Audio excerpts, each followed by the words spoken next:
નમસ્કાર કલમ યુદ્ધ સમાચારની સાથે હું છું આપની સાથે પાયલ બામભણિયા। તો જોઈએ આજના મહત્વના સમાચારમાં।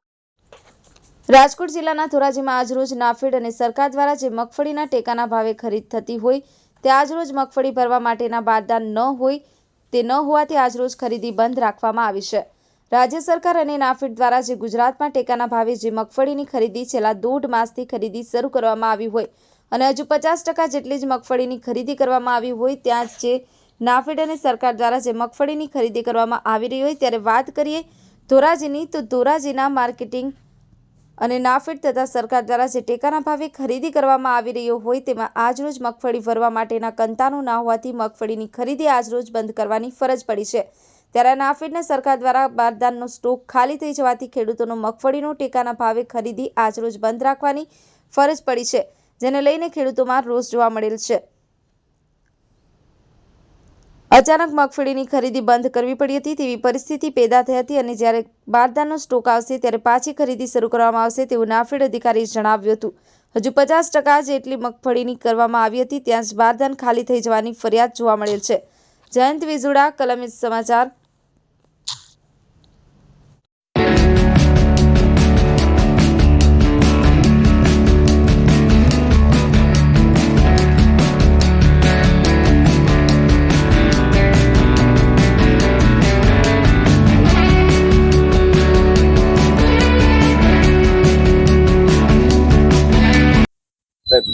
અંતરનો હિસાબ બંધ છે શું છે? એટલે બારદાનની જેમ આવતા હોય છે એમ અમે ખરીદી ચાલુ રાખીએ છીએ।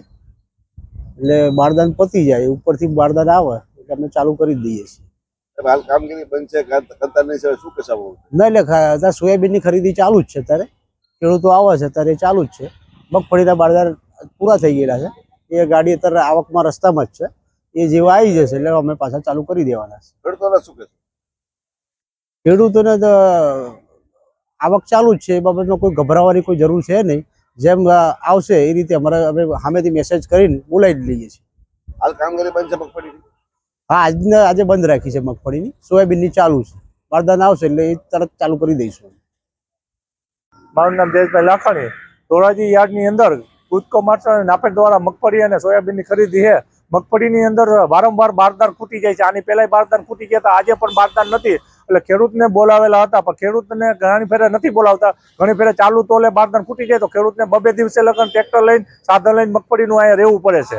અને સરકારને એટલી રજૂઆત છે કે મગફળીનું રજીસ્ટર થઈ ગયેલું હોય તો ખેડૂતે 4 મહિના તો ખેતરની અંદર મગફળી પૈકી હોય તે પછી અહીંયા લઈ આવે। જો ખરીદી એને વહેલી તકે 1 મહિનાની અંદર કોઈ પણ જણસીની ખરીદી પૂરી કરે તો ખેડૂતને ફાયદો અને સરકારને પણ લાંબો ટાઈમ આની ખરીદી ચાલુ ન રાખવી પડે। કારણ કે નવો પાક રહે, અત્યારે ઘઉંની પણ રજીસ્ટર થઈ ગયું છે, 1 મહિનાની અંદર 1.5 મહિનાની અંદર ઘઉં પણ નવા આવી જાય।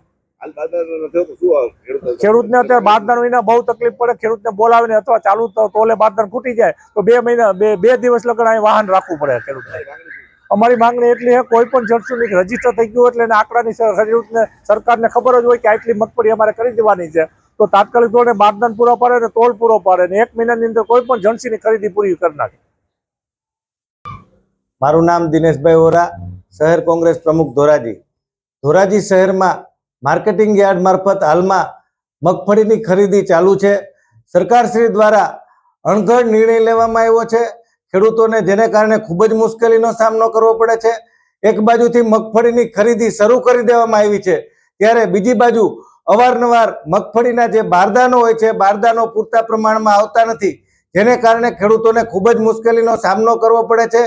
સરકારશ્રી દ્વારા મગફળીની જો ખરીદી કરવાની જ હોય તો ખરેખર યોગ્ય સમયે યોગ્ય તારીખે ખેડૂતોની મગફળીની ખરીદી થઈ જવી જોઈએ અને ખેડૂતોને જે એના નાણાં છે સમયસર મળી શકે તો જ આ પ્રક્રિયામાંથી ખેડૂતોને લાભ મળી શકે। માત્ર બારદાન ન હોવાને કારણે ખેડૂતોની મગફળીની જે ખરીદી થવી જોઈએ એ ખરીદી થતી નથી, જેને કારણે ખેડૂતોને ખૂબ જ મુશ્કેલીનો સામનો કરવો પડે છે।